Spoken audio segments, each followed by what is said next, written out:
Bismillahirrahmanirrahim. Assalamualaikum warahmatullahi wabarakatuh.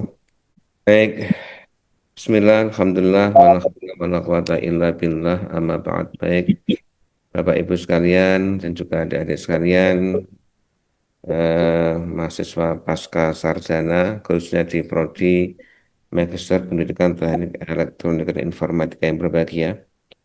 Alhamdulillah, segala puji dan syukur mari senantiasa kita aturkan kepada Allah atas segala limpahan rahmat dan izinnya. Alhamdulillah pada kesempatan bahagia ini kita diberikan kesehatan, diberikan kekuatan, diberikan keimanan, diberikan kebersamaan, semangat begitu, alhamdulillah, sehingga kita bisa hadir bersama-sama dalam rangka ini adalah sosialisasi sebenarnya untuk mengenal lebih dekat kurikulum S2 PTI tahun 2025. Ini sekalian, ini kalau di judul ini saya berikan judul mengenal lebih dekat kurikulum Magister Pendidikan Teknik Elektronika Informatika tahun 2025. Ini langkah strategis untuk menuju keunggulan akademik. Oke. Bapak Ibu sekalian yang berbahagia, adik sekalian, mahasiswa PTI yang dirahmati oleh Allah, eh, jadi mulai tahun ini, tahun semester depan ini, jadi kurikulum ini akan diterapkan semester 1 tahun ajaran 2025 besok ini, semester gasal. Ya. Dan kurikulum itu kalau menurut kebijakan dari UNJ akan berlaku kurikulum tunggal. Sehingga nanti bagi teman-teman yang masih mengambil mata kuliah ya harus mengikuti kurikulum yang kita sampaikan ini. Begitu. Ya, kelihatan ya teman-teman sekalian? Kelihatan, Sampun Pak. kan, Pak? Ya, baik. Baik teman-teman sekalian, ya, jadi mengapa ada perubahan kurikulum? Ini secara singkat. Karena kalau nggak disampaikan nanti nggak maksimal pemahaman kita. Yang pertama, jadi memang kurikulum ini sebagai proses dinamis yang berkesinambungan. Jadi memang karena sudah menjadi tuntutan BAN PT, begitu ya, tuntutan dikti bahwa kita memang untuk selalu mengevaluasi kurikulum kita. Biasanya kalau secara formal maksimal 5 tahun dievaluasi, tapi secara informal mungkin hanya konten-konten itu setiap tahun juga dievaluasi. Dan ini kurikulum kita terakhir adalah kurikulum tahun 2020 sehingga memang sudah saatnya 2025 ini untuk berganti ke kurikulum. Kemudian juga tuntutan konteks global, regional, nasional, dan lokal, perkembangan sekitar kita, baik regional sekitar ASEAN, kemudian juga apa namanya internasional juga, tadi nasional juga begitu ya, kemudian juga secara lokal juga begitu. Ini menjadi kebutuhan kita.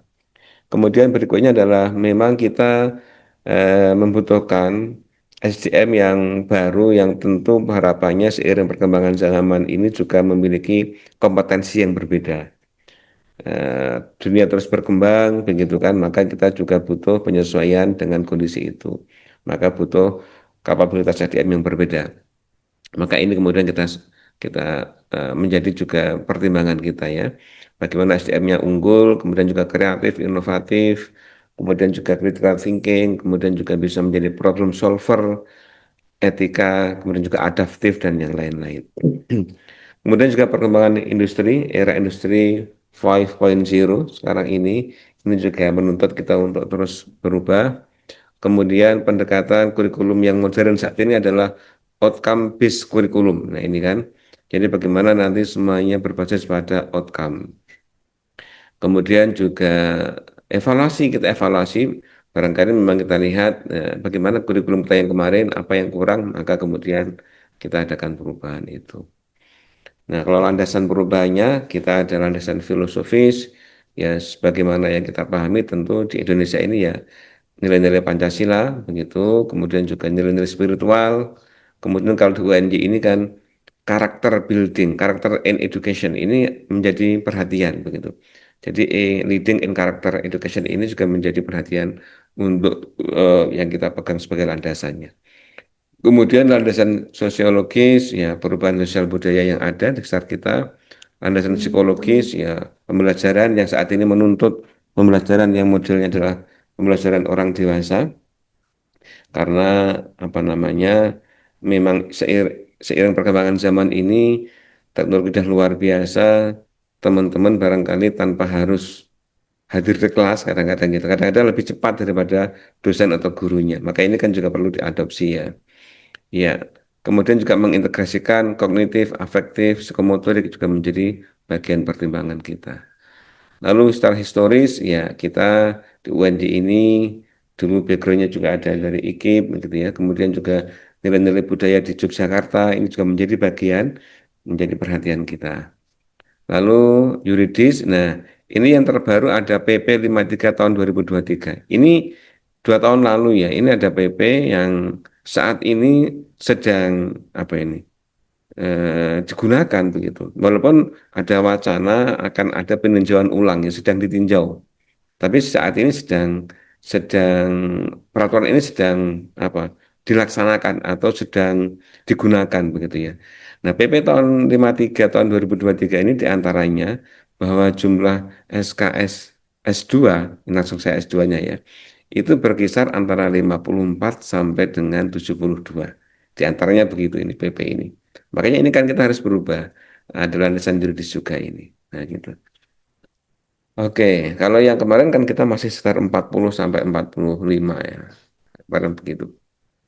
Iya, teman sekalian, nah ini kemudian kita dari sana lalu kita merombak atau mungkin juga ada mengupdate kurikulum kita. Nah, ini saya sampaikan biar nanti teman-teman juga paham atau tahu begitu teman-teman sekalian. Ini memang saya tidak langsung ke struktur kurikulum ya, tapi mungkin agak dari awal biar teman-teman juga memahami itu. Pertama, ini adalah visi UNJ. Nah, visi UNJ saya rasa ini sama atau seperti yang kita pahami bersama. Oke, kemudian nggak perlu saya bacakan satu persatu. Ada misi UNJ juga. Nanti juga bisa dilihat di website. Lalu kemudian ada visi FT-UNJ.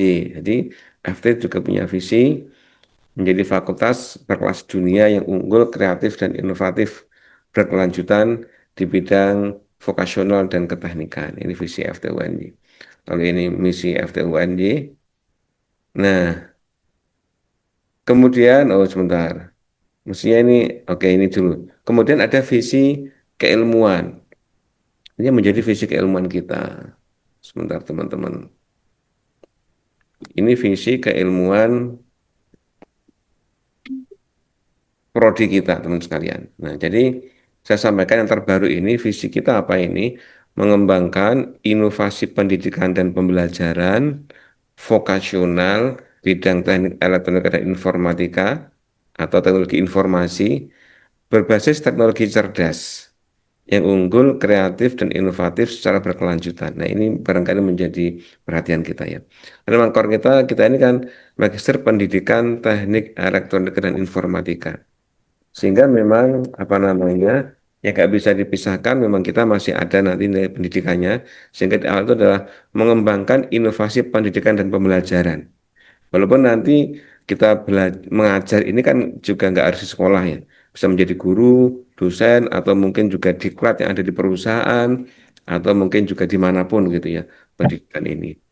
Kemudian bidang kita adalah elektronika informatika dan teknologi informasi atau elektronika atau informatika. Kemudian ini yang menjadi kekhasan kita berbasis teknologi cerdas. Jadi diharapkan nanti seluruh alumni kita ini mampu menguasai teknologi cerdas itu sehingga nanti akan dimanfaatkan untuk apa namanya memajukan pendidikan begitu. Jadi itu digunakan untuk cara maksimal. Lalu ini juga berikutnya juga mengambil inline dari visi UNJ atau juga FT yang unggul, kreatif, inovatif secara berkelanjutan. Nah ini yang juga menjadi perhatian kita.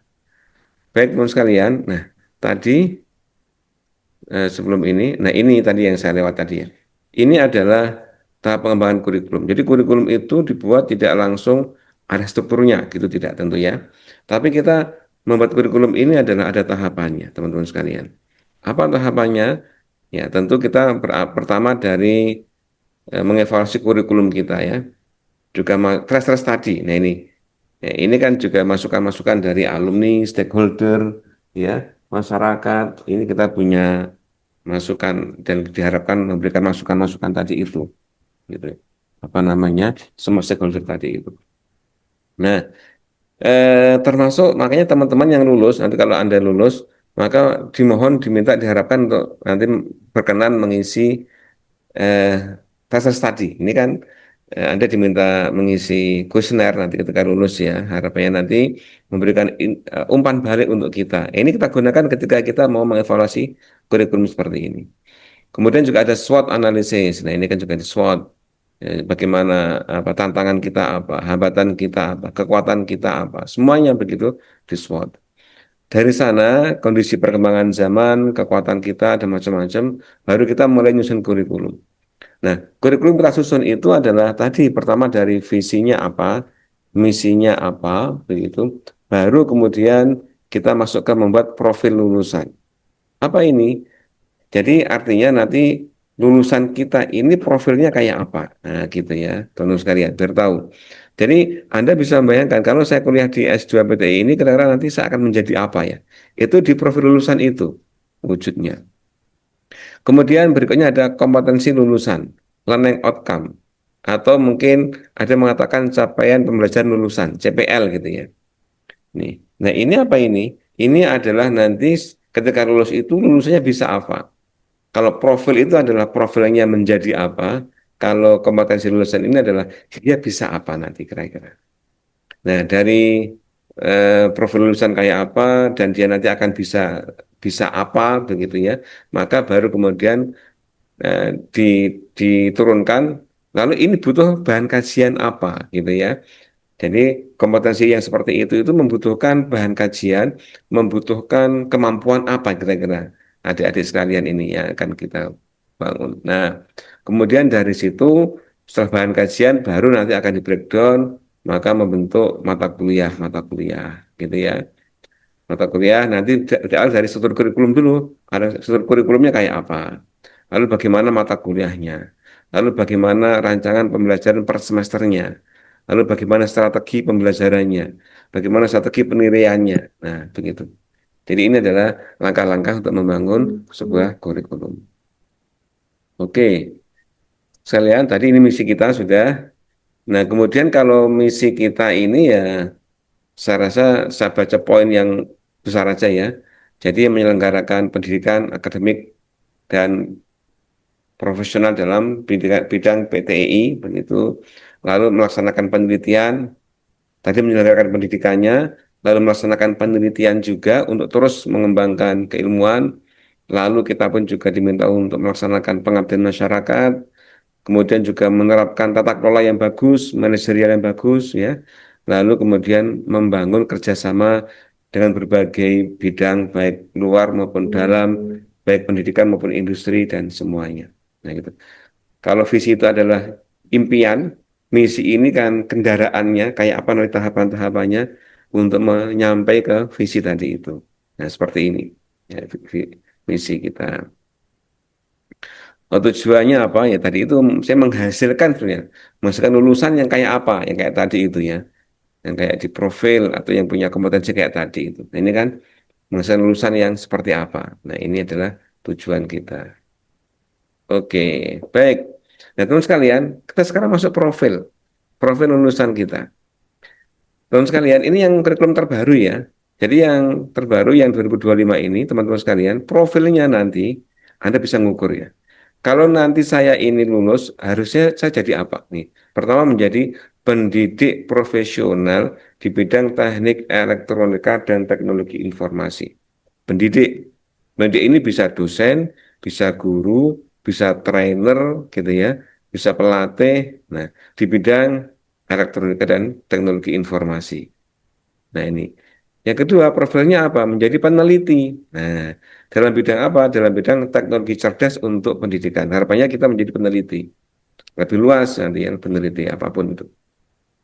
Yang ketiga adalah menjadi pengembang dan konsultan pendidikan vokasional. Nah, pengembang dan konsultan pendidikan. Nah, nanti ketika teman-teman diminta mengembangkan kurikulum, mengembangkan konsep-konsep pendidikan, harapannya juga akan mampu. Ya. Kemudian yang keempat, nah juga diharapkan kita nanti menjadi engineer. Nah, ini menjadi teknisi, menjadi engineer. Ini yang ke arah murninya ya. di bidang apa? Di bidang industri elektronika maupun teknologi informasi. Nah, ternyata bahwa juga alumni kita pun juga tidak hanya menjadi guru, ada juga mereka yang menjadi apa namanya teknisi atau menjadi apa namanya seorang engineer begitu di beberapa perusahaan begitu ada ternyata. Nah, makanya memang kita juga dilengkapi itu kemampuan itu. Insya Allah kemampuan alumni kita tidak kalah dengan output atau apa namanya kemampuan dari teman-teman yang walaupun mungkin mereka dari non pendidikan. Artinya kita pun juga punya kita ini malah lebih ya kita punya skill pendidikannya tapi juga punya skill engineer murninya juga punya. Ini. Kemudian yang kelima teman sekalian kita harapannya nanti juga menjadi wirausahawan. Nah ini atau menjadi teknopreneur gitu ya di bidang elektronika dan informatika atau teknologi informasi. Nah ini juga bisa sebagian alumni kita juga ada yang kemudian menggeluti wirausahawan menjadi ya membuat perusahaan misalkan begitu ya atau kemudian membuat startup atau membuat yang lain begitu. Ini pun juga menjadi apa namanya perhatian kita. Sehingga nanti mata kuliah yang kita cetuskan nanti adalah mengacu atau mengarah ke profil ini, teman-teman sekalian. Oke, kemudian, nah ini adalah CPL kita. CPL itu apa sih? Tadi kan kompetensi lulusan gitu ya. Nah ini, jadi kompetensi lulusan kita itu ada 8. Ini yang mengarah outcome based education. Kalau ya kurikulum yang lama, teman-teman sekalian, CPL kita ini sangat banyak sekali. Ada 35 kalau nggak salah. Sangat rinci dan apa ya kurang terintegrasi. Nah sekarang diganti atau kita merombak menggunakan outcome based education (OBE) tadi itu, ini ada 8 CPL yang terintegrasi. Apa CPL-nya? Yang pertama adalah mampu menguasai teori dan konsep dasar teknik elektronika dan informatika atau teknologi industri informasi serta penerapannya yang diperlukan dalam menganalisis, merancang, dan mengevaluasi sistem elektronik informatik dengan berlandaskan nilai-nilai karakter unggul dan penuh tanggung jawab. Ya, jadi ini terkait dengan dasar-dasar keteknikan elektronika dan informatika atau teknologi informasi. Bagaimana kemudian alumni kita ini menguasai. Yang kedua, mampu menguasai konsep dan teori pendidikan vokasional, teknik elektronika dan informatika. Nah, kalau yang CPL yang kedua ini adalah menguasai konsep dan teori pendidikannya. Kalau yang pertama itu terkait dengan keteknikannya. Kemudian yang ketiga, mampu menganalisis serta mengembangkan solusi dan dari permasalahan pendidikan yang ada di bidang LK dan informatika. Nah, yang ketiga ini adalah mampu menganalisis ketika ada masalah-masalah yang ada di bidang LK dan informatika itu kita mampu menganalisis masalahnya apa ini sebenarnya. Kemudian bagaimana untuk mencari solusinya. Oke, CPL yang keempat, mampu mengintegrasikan teknologi cerdas dalam pembelajaran teknik LK dan informatika. Nah, bagaimana kemudian nanti kita juga mampu bagaimana memanfaatkan teknologi cerdas ini untuk kemajuan pembelajaran, ya, khususnya di bidang LK dan informatika. Ini khususnya, tapi mungkin juga meluas di bidang-bidang yang lain. Kemudian yang kelima, mampu menunjukkan etika profesional dalam praktek pembelajaran dan interaksi industri. Nah ini. Kemudian yang kelima ini adalah etika. Etika profesional, etika yang berkelas, yang baik begitu, baik dalam pembelajaran maupun juga dalam konteks industri, maupun juga wira swasta gitu ya. Jadi punya nilai-nilai ketuhanan, moral, tanggung jawab, sosial, akademik, dan yang lain-lain. CPL yang keenam, mampu mengembangkan pemikiran logis, kritis, sistematis, dan kreatif dalam melaksanakan penelitian. Nah ini yang keenam ini fokusnya adalah ke arah penelitian ya. Jadi mampu meneliti, mengembangkan pikiran yang logis, kritis, sistematis, kreatif gitu. Sehingga nanti mampu mengembangkan penelitian dengan baik di bidang LK dan informatika dan khususnya juga mengadopsi teknologi cerdas. Yang ketujuh, mampu berkolaborasi dengan berbagai pemangku kepentingan di bidang pendidikan maupun industri. Nah, yang ketujuh adalah mampu berkolaborasi, kerjasama dengan semua segmen. Yang kedelapan, mampu mengembangkan usaha. Nah, ini berbasis IoT, kecerdasan buatan, teknologi informasi, atau mungkin juga yang lain-lain. Nah, ini. Jadi ini yang kedelapan adalah mampu mengembangkan usaha. Ini menjadi perhatian kita juga. Oke, ini adalah kompetensi dari profil atau dari lulusan yang akan kita hasilkan. Harapannya seperti ini. Ya, teman sekalian. Nah, dari tadi itu, dari profil, lalu ada bagaimana kompetensi lulusannya, lalu bahan kajian apa yang dibutuhkan. Nah, dari tadi itu kita melihat bahan kajiannya apa? Ada tiga elemen besar. Apa itu? Pertama ada kompetensi terkait dengan pedagogik atau pendidikan. Nah, yang kedua, kompetensi terkait dengan keilmuan dan penerapan teknologi elektronika, teknik elektronika dan juga teknologi informasi atau teknik informatika. Nah, ini. Kemudian yang ketiga, nanti apa? eh, Bahan kajian terkait riset, usaha dan juga profesionalisme dalam teknik elektronika dan teknologi informasi. Nah, ini kalau kita lihat, Anda lihat terkait dengan pedagogik, ini ada teori dan model pembelajaran, desain kurikulum, model pembelajaran inovatif, evaluasi dan asesmen, kemudian manajemen pendidikan dan pelatihan vokasional, dan yang lain-lain. Oke, terkait dengan keilmuan elektronika informatika atau teknik informasi, apa yang menjadi fokus kita ini ya, ada desain dan pengembangan sistem embedded kayak mikro, Raspberry atau yang lain-lain ya. Ini kali yang hardware untuk yang elektronika.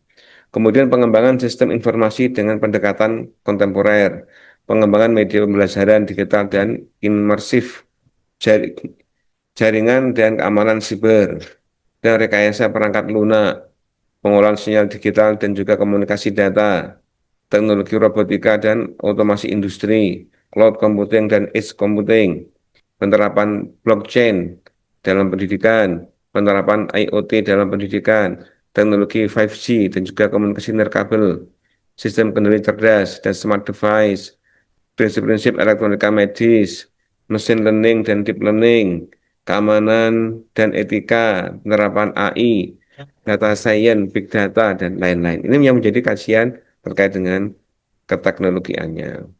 Lalu terkait riset dan juga usaha dan juga profesionalisme, ini ada apa manajemen proyek teknologi, kewirausahaan, konsep dasar statistika, lalu penggunaan software berbasis statistika, prinsip-prinsip filsafat ilmu, proposal penelitian, karya ilmiah, dan juga etika akademik. Nah, ini yang menjadi bahan kajian kita. Oke, teman-teman sekalian, sekarang kita fokus ya, mulai masuk ke esensinya. Teman-teman sekalian, ya. Kemudian setelah itu dari bahan kajian, lalu kita mulai membentuk struktur kurikulumnya. Struktur kurikulum kita ini dibangun dari empat atau tiga, awalnya tiga ya. Ada tiga dulu. Jadi ada mata kuliah Pondasi Keilmuan Prodi, MKPKP, ada mata kuliah keahlian wajib, MKK wajib, ada mata kuliah keahlian pilihan, MKK pilihan, begitu ya. Kemudian ada mata kuliah matrikulasi. Ya. Kalau dari kampus sebetulnya awalnya hanya mata kuliah Pondasi Keilmuan Prodi, MKPKP, dan juga mata kuliah keahlian. Cuma kemudian kita bagi lagi, keahliannya kita bagi keahlian wajib sama keahlian pilihan. Ya teman-teman sekalian. Lalu ada mata kuliah matrikulasi. Nah, matrikulasi ini untuk siapa? Matrikulasi ini untuk teman-teman yang S1-nya itu dari non-pendidikan. Maka kita minta nanti mengambil 4 mata kuliah matrikulasi. Nah, begitu. Nah, kemudian mata kuliah Pondasi Keilmuan itu ada 8 SKS. Nanti apa saja nanti kita lihat. Ada mata kuliah wajib, keahlian wajib itu 36. Ada mata kuliah keahlian pilihan ada 10. Ada mata kuliah matrikulasi ada 4 tadi itu. Totalnya adalah 54 SKS dan ya bagi yang mengambil matrikulasi berarti ada 58 SKS. Ini seperti yang tertera pada PP 53 tahun 2023. Nah, 54 SKS. Nah, Ya, sekarang kita akan lihat struktur kurikulum kita. Oke, nah, apakah sudah tampil untuk Excel saya? Kelihatan ya? Sudah, Pak. Iya, Sudah, Pak. iya, matur nuwun. Baik, Bapak Ibu sekalian, nanti juga boleh kalau saya share ke grup nanti nggak apa-apa. Jadi ini ya, pertama ada mata kuliah Pondasi Keilmuan Prodi, MK, MKPKP. Ada 8. Apa itu? Nah, nggak beda jauh dengan yang kemarin, cuma ada sedikit, ada yang perubahan nama dan juga ada mungkin sedikit perubahan jumlah SKS ya, sebagian. Ini filsafat ilmu dan etika profesi, dulu hanya filsafat ilmu, ya. Kemudian ada statistika masih sama, lalu ada metodologi penelitian. Ini statistika sekarang menjadi 3 SKS, metodologi penelitian juga 3 SKS. Kayaknya kemarin 2 ya, untuk yang statistika itu ya, kalau nggak salah. Kemudian berikutnya ada mata kuliah keahlian. Nah ini, yang wajib. Nah ini yang wajib ini kita lihat, pertama ada manajemen pendidikan dan pelatihan vokasional. Ini 2 SKS, desain kurikulum dan metodologi pembelajaran vokasional. Barangkali dengan yang kemarin ada sedikit perubahan nama, ada sedikit sebagian ya. Nah, kemudian berikutnya yang ketiga ada evaluasi dan asesmen pembelajaran vokasional. Oke. Nah ini yang baru ini ya. Ini yang mohon maaf. Yang pendidikan ini ada 3 di sini ya.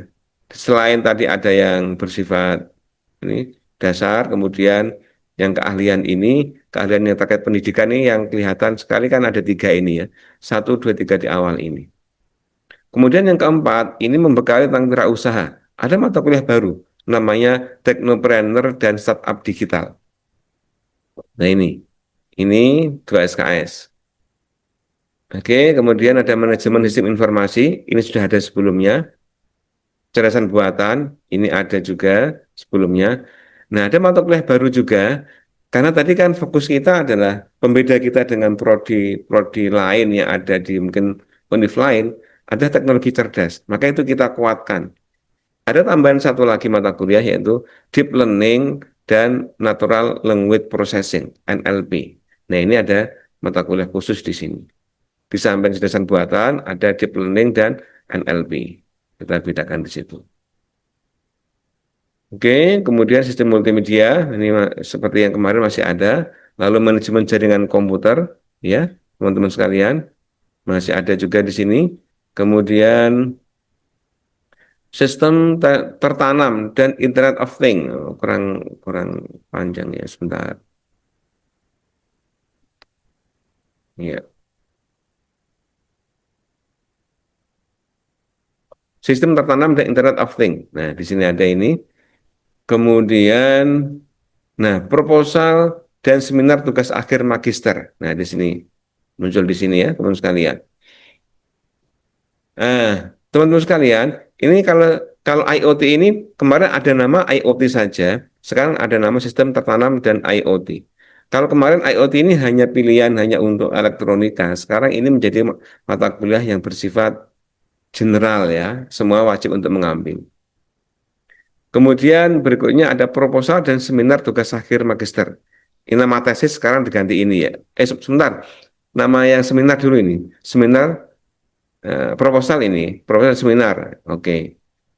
Nah, agak sedikit ada sedikit perubahan nama, tapi bobotnya berubah ya. Dulu 2 SKS, sekarang 3 SKS.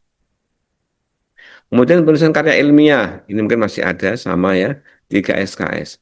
Nah, yang berubah lagi di sini teman sekalian, tugas akhir magister. Nah, ini yang dulu 6 SKS sekarang menjadi 10.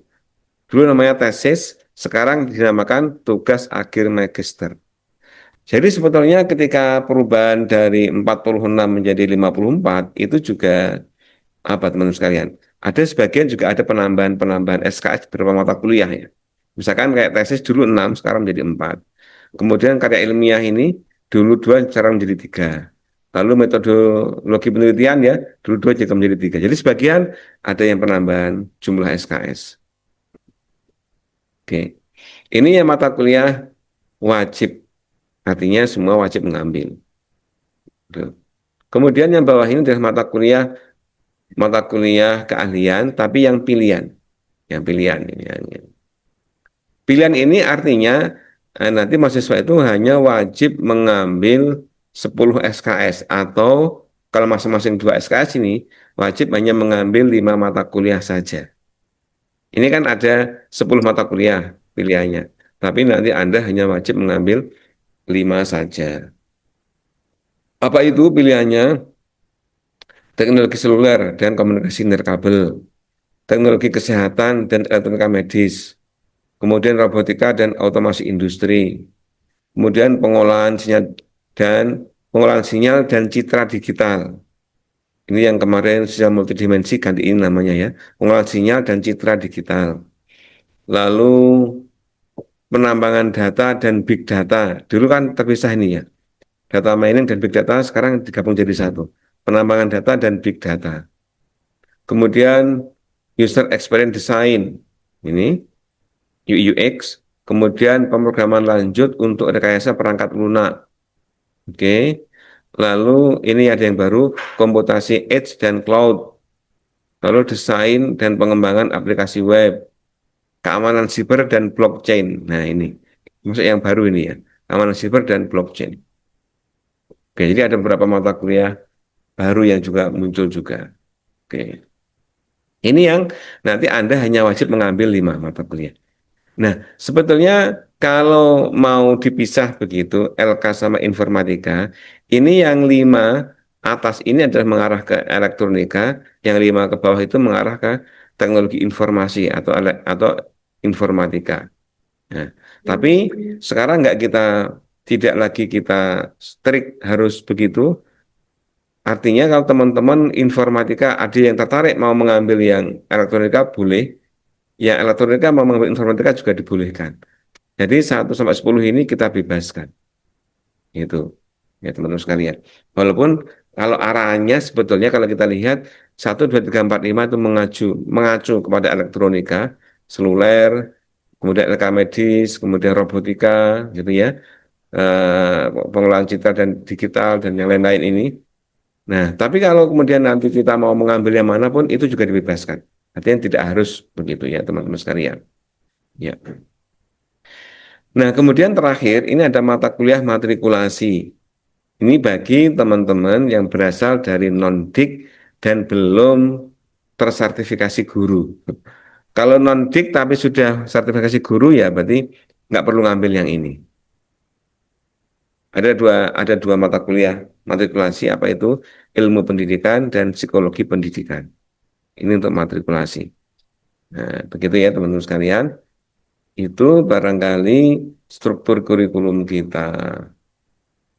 Baik, kemudian teman-teman sekalian, ya, nah ini mungkin yang ditunggu-tunggu ini. Terus gimana Pak? Nanti kalau kemudian kami, kami yang sudah mau lulus ini bagaimana? Iya, terus kalian nggak usah khawatir. Jadi tentu kami dan juga apa namanya UNY berharap begitu tentu para mahasiswa ini tidak dirugikan. Gitu. Kita berharap semuanya baik, gitu, semuanya baik.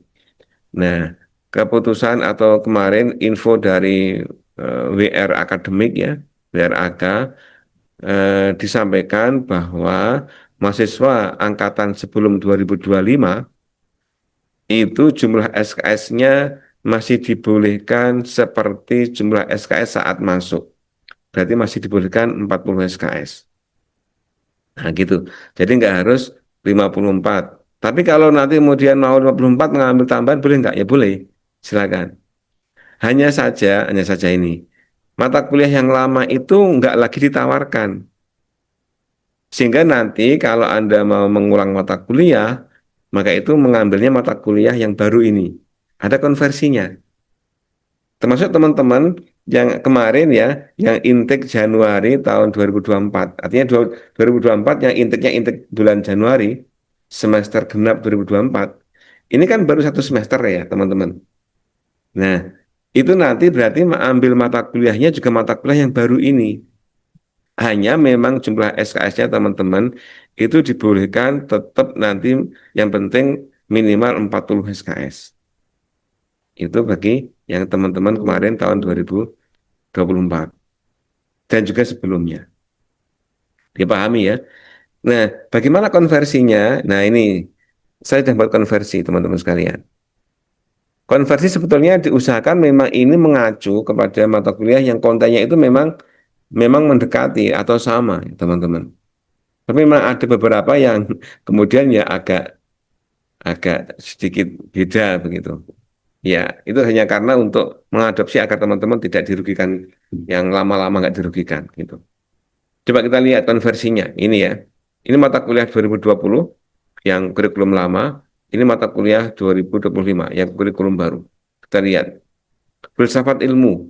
Ini sekarang namanya filsafat ilmu dan etika profesi. Sebenarnya sama ya, tapi ganti nama dan juga nanti mungkin muatannya akan ditambah dengan etika profesi. Nah, begitu. Sehingga teman-teman yang belum mengambil nanti mengambilnya ini mata kuliah yang 2025 ini. Yang mau ngulang juga itu. Statistika sama, nggak ada perubahan. Metodologi penelitian pendidikan, dulu metodologi penelitian pendidikan. Sekarang diganti agar lebih luas, metodologi penelitian saja. Sehingga nanti isinya semuanya ada pendidikan dan juga ada yang non-dik juga. Nah ini. Kemudian berikutnya ada pendidikan dan pelatihan vokasional. Sekarang manajemen pendidikan dan pelatihan vokasional. Ada tambahan nama. Betul.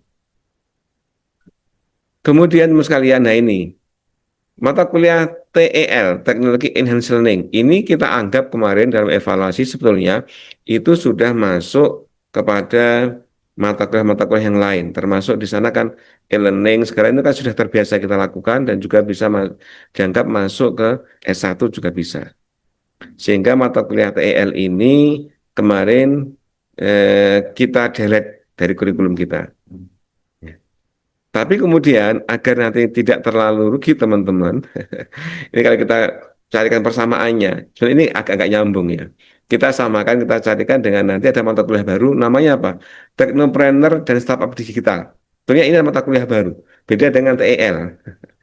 Tapi ini sekali lagi adalah karena kita menjembatani agar nggak rugi teman-teman yang angkatan sebelumnya kalau nanti ada konversi harus disamakan begitu. Tapi nanti berarti kalau mau ngulang sudah nggak ada lagi mata kuliah ini, TEL itu nggak ada lagi. Begitu, ini konversinya ke sini nanti. Oke. Kemudian berikutnya ada metodologi pembelajaran vokasional. Nah, ini namanya kita tambahi desain kurikulum, kita masukkan juga kontennya ya.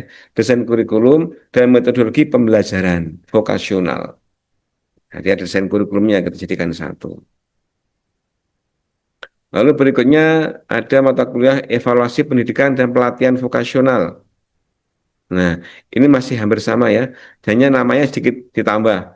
Evaluasi dan asesmen pembelajaran vokasional agar lebih menyatu, agar lebih lengkap ya.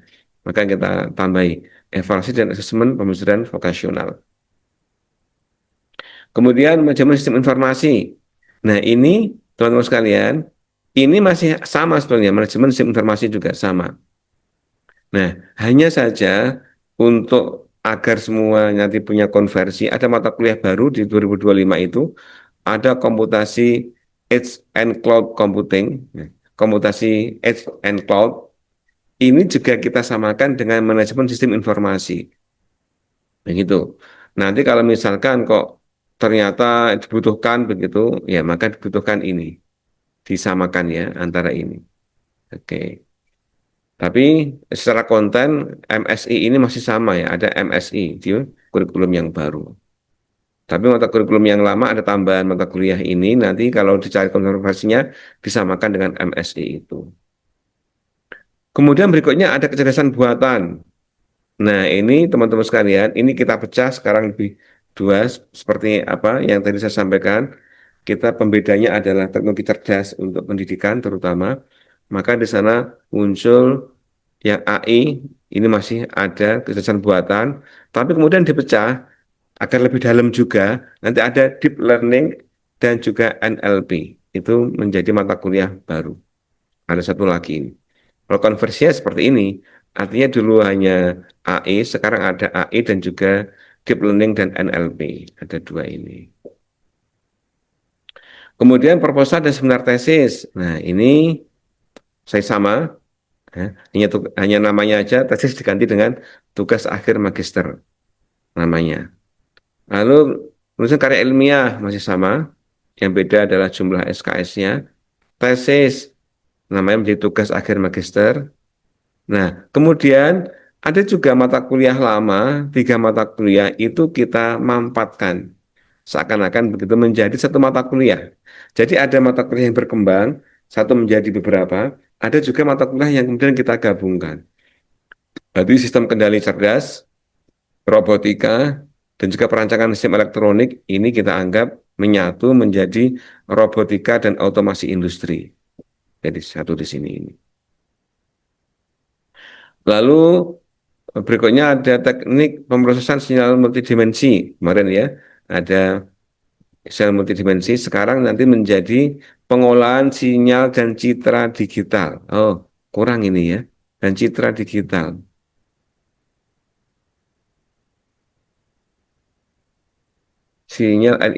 Digital sinyal and image processing. Semoga mata kuliahnya nggak salah inputnya di KRS ya. Berikutnya ada mata kuliah perancangan sistem elektronik. Oh, tadi sudah ya. Belum ya, belum ya. Perancangan sistem elektronik. Oh,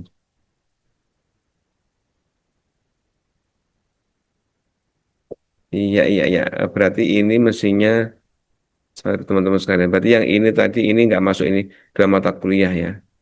Saya meraih. Ya. Perancangan sistem elektronik, ini konversinya ini ke sistem tertanam ya. Dan IoT, sebentar, IoT tadi sudah ada IoT ya di atasnya, teman-teman. Oke, mungkin yang embedded ini ya. Sorry, sebentar. Oh, belum ada, deh. Sebentar, sebentar. IoT tadi sudah ada ya. Berarti benar di sini. Sebentar, sebentar. Oh iya, berarti ini yang ini betul. Berarti yang itu betul. Yang ini yang salah berarti ini. Mohon maaf, yang ini yang tidak digunakan. Nah, ini yang nggak digunakan ini. Karena sistem elektronik ini menyatu dengan robotik dan otomasi industri. Oke. Dan nanti kalau IoT itu ada sendiri ini bawah. Oke. Berarti yang nomor 4243 ini salah ini. Mesti yang dijelat ini ya. Baik, kemudian manajemen jaringan komputer ini masih ada sama namanya. Lalu user experience design sama ya. UX ini sama. Manajemen proyek perangkat lunak ini namanya sekarang menjadi pemrograman lanjut untuk rekayasa perangkat lunak. Oke. IoT namanya sekarang menjadi sistem tertanam dan IoT. Sistem tertanam dan Internet of Things. Ya. Lalu teknologi seluler dulu itu sekarang menjadi teknologi seluler dan komunikasi nirkabel. Iya, jadi gabung jadi satu. Kemudian LK medis. Nah, dulu sekarang menjadi teknologi kesehatan dan elektronika medis. Oke. Sistem multimedia masih sama. Aplikasi web sedikit ganti nama. Desain dan pengembangan aplikasi web. Big data dan data mining digabungkan. Data mining and big data. Oke. Pendidikan masih sama. Sekolah pendidikan masih sama. Kemudian manajemen jaringan komputer menjadi keamanan cyber dan blockchain. Diganti namanya. Baik, barangkali itu teman-teman sekalian yang saya sampaikan ya terkait penjelasan yang agak panjang lebar, mohon maaf 1 jam mungkin tadi ya, terkait dengan informasi kurikulum baru yang akan diterapkan pada tahun akademik 2025 semester Gasal ini besok ini. Monggo berikutnya kami buka diskusi tanya jawab jika ada dipersilakan. Ya, jika ada. Apakah ada yang tanya? Apakah sudah cukup jelas? Nah, monggo ini menyesuaikan saya. Izin bertanya Bapak. Iya, dari Iya, kalau Haris Pak. Mas Haris. Ya, Mas Haris, silakan. Iya. Untuk yang angkatan 2022, kalau tinggal ambil tesis berarti ngikutin yang tugas akhir sekarang berarti, mata Hmm, kuliahnya. Kalau dulu iya. kan 6 SKS, sekarang jadi 10 SKS. Terus ada Hmm, tambahan SKS-nya itu pembobotannya di bagian mana itu? iya. Nah, jadi gini, memang yang baru nanti diambilnya tertulis 10 SKS. Kalau informasi dari Pak apa namanya? Pak WR kemarin, nanti jumlah SKS tetap mengikuti jumlah SKS yang lama. Kemungkinan, Mas Haris, bayangan saya, kalau yang baru ini 10 SKS, tapi kemungkinan kalau teman-teman yang lama ini mungkin akan tetap ditulisnya 6 SKS. Sehingga nggak akan mengubah jumlah SKS-nya. Mungkin begitu. Atau kalau mengubah nanti jadinya ya berarti berapa? Kemarin 40 jadi 44 SKS. 4 SKS juga masih dibolehkan sih. Terpaksa berubah begitu mungkin ya.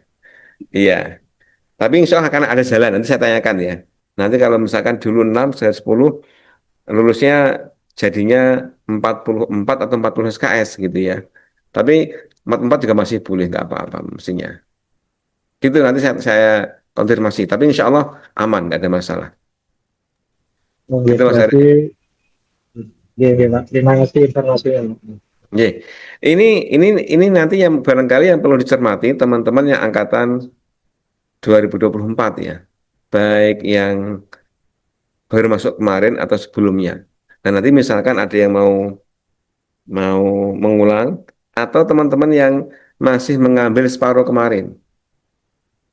Nah, berarti nanti teman-teman itu nanti mengambilnya apa? Anda cermati dari mata kuliah kemarin apa yang belum diambil lalu dikonversi mata kuliah baru.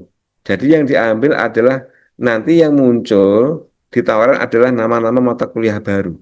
Mata kuliah lama nggak lagi ditawarkan. Nah, Mbak Lili angkat tangan, monggo Mbak Lili, silakan.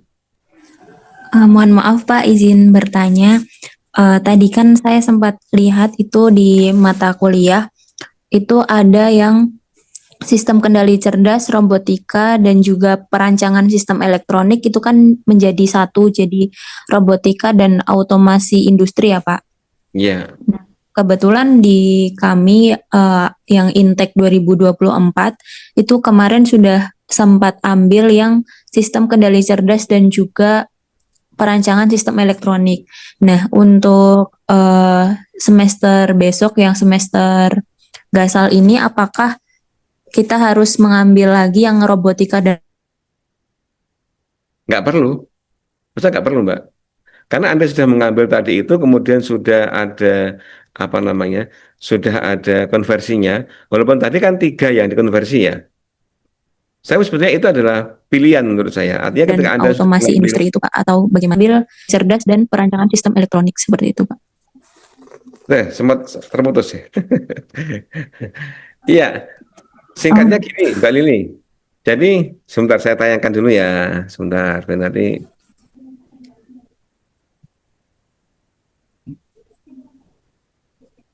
udah kelihatan ya. sudah Pak.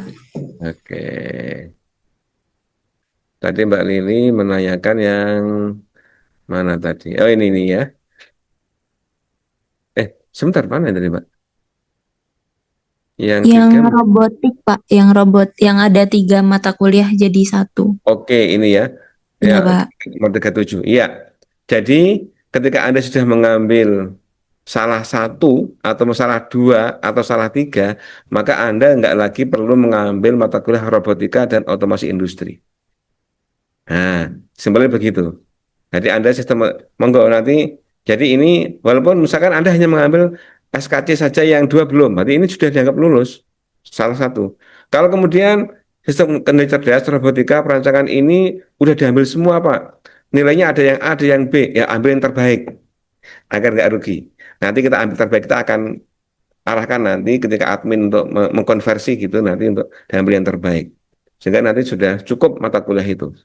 Begitu ya, jadi nggak perlu lagi mengambil mata kuliah ini. Oh iya, baik Pak. Terima kasih atas Nah, jawabannya. sehingga tolong untuk dicermati, teman-teman cermati yang belum diambil apa mata kuliah kurikulum lama, nanti kemudian coba lihat di konversinya, nanti berarti harus mengambil mata kuliah apa. Nah, begitu ya. Nanti kalau ada yang bingung boleh untuk tanya ke saya. Nanti kalau ada yang bingung. Oke. Baik Pak. Ya, silakan. Bagi yang sudah terlanjur ke RS mohon untuk dicermati ya, saya belum approve. Nanti dicermati lagi. Yang belum apa kondisinya. Ya, ada lagi yang lain? Baik, Pak. Saya tanya. Nah, Bu Reni, silakan Bu Reni. Ya. Kan ini saya ambil yang tahun 2024 yang Intex ganjil ya, Pak. Saya sudah menyelesaikan mata kuliah di semester 1 itu sebanyak 21 SKS dan di semester 2-nya 17 SKS. Nah, tadi kan untuk yang Jadi di berapa tahun total, 2000 Bu? apa? Berapa totalnya? Totalnya semuanya 38. Itu belum Oke, sama tesis. Berarti kalau misalkan ditambah tesis untuk tahun 2024 sudah aman ya, Pak? aman, Itu aman. antara 40 sampai 44 ya. Ya Iya, aman. 44 SKS ya. Berarti jangan 38 itu kalau misalkan ditambah dengan 6 berarti kan menjadi berapa? 44 ya? Ya, berarti itu udah aman ya. Aman, Dia aman. ya dikhawatirkan ada yang kurang gitu. Berarti Enggak. tinggal tesis aja ya, Pak ya. Ya, Ya, saya sudah saya sudah lulus ya, Bu ya, teman-teman. ya Pak, mudah-mudahan. Kalau berubah, ini kan kemarin yang terakhir kan memang Pak WR menyampaikan mahasiswa yang angkatan lama SKS-nya tetap mengacu ke yang lama, gitu ya, insya Allah aman.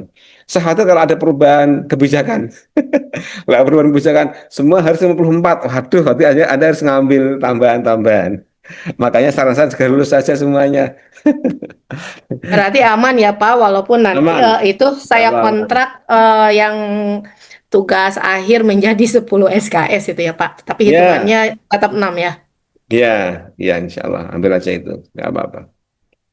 Ye. Monggo Mas Haris kapan lulusnya ini? Nah, sudah lulus makanya jangan lama-lama. Akan segera Pak Ya, di proses. Pak, mau oh, nanya, ya. Pak. Ada lagi? Mbak, Ada, Pak, saya mau nanya. silakan. Bu Ya, Kiki, ya. Pak, kalau berarti kan kalau sekarang lagi tesis gitu kan, Pak, berarti Ya. pembimbingnya masih sama kan, Pak? Tidak ada perubahan juga kan, Siapa Pak? pembimbingnya, Bu? Saya Bu Umi, Pak. Oh, aman. Ye. Bapak Ibu, apakah kalau ada yang pembimbingnya saya nggak tahu. Ya, nanti saya cek juga sih. Kalau ada yang di sini ke Pak Pram ya. Pak Pram itu mohon maaf, beliau akan segera purna. Pak Pramudi Utomo. Pak Pram itu purnanya September ya, tanggal 1. Jadi nanti kalau yang purna itu memang nanti akan dialihkan ke yang lain, ke yang purna. Nanti kalau ada yang Pak Pram, maka cepat-cepat segera lulus, atau enggak nanti kita alihkan pembimbingnya. Kalau bisa lulus sebelum 1 September ya Alhamdulillah. Kalau enggak ya berarti nanti kita pindahkan ke yang lain. Seingat saya sih hanya sedikit ya, 1 atau 2 orang. Ini akan segera lulus kayaknya. Yang saya tahu. Oke. Terima kasih. Oke, Bu Kiki. Baik, rasanya cukup ya Bapak sekalian. Kayaknya Alhamdulillah semoga jelas apa yang saya sampaikan dan memotivasi semuanya untuk segera lulus. Ini yang jadi perhatian nanti adalah yang intake genap ya, intake genap 2024. Yang masuknya bulan Januari kemarin. Mbak Lili CS ini ya. Mbak Lili, Pak Eri, kemudian juga Pak Rimawan kalau ada dan teman-teman Pak Marudi Iya cermati Pak. kuliah apa yang sudah lulus diambil dan mana apa yang harus diambil berikutnya. Nanti karena mengambilnya adalah eh, berdasarkan kurikulum baru, gitu. Nanti diambil itu ya, dicermati itu. Ya. Baik Pak, terima Oke, kasih. demikian. Baik, terima kasih. Mungkin begitu informasi dari kami dari Prodi. Semoga lancar semuanya studinya, ya, dimudahkan semuanya. Terima kasih atas waktu kita bergabung pada siang hari ini. Ngaten, cekap ya. Ya, nanti kalau ada yang kurang Ya, jelas, oh nanti untuk yang kurikulum tadi bisa saya share nanti insya Allah ke grup ya. Untuk kurikulum yang saya sampaikan tadi ya, kurikulum apa kurikulumnya sama strukturnya sama konversinya aja ya. struktur kurikulumnya yang 54 sama konversinya dengan kurikulum yang lama. Barangkali nanti Anda butuhkan barangkali. Demikian, terima kasih. Saya akhiri. Assalamualaikum warahmatullahi wabarakatuh. Waalaikumsalam. Terima kasih Bapak. Waalaikumsalam warahmatullahi Terima kasih Pak. Bapak. wabarakatuh.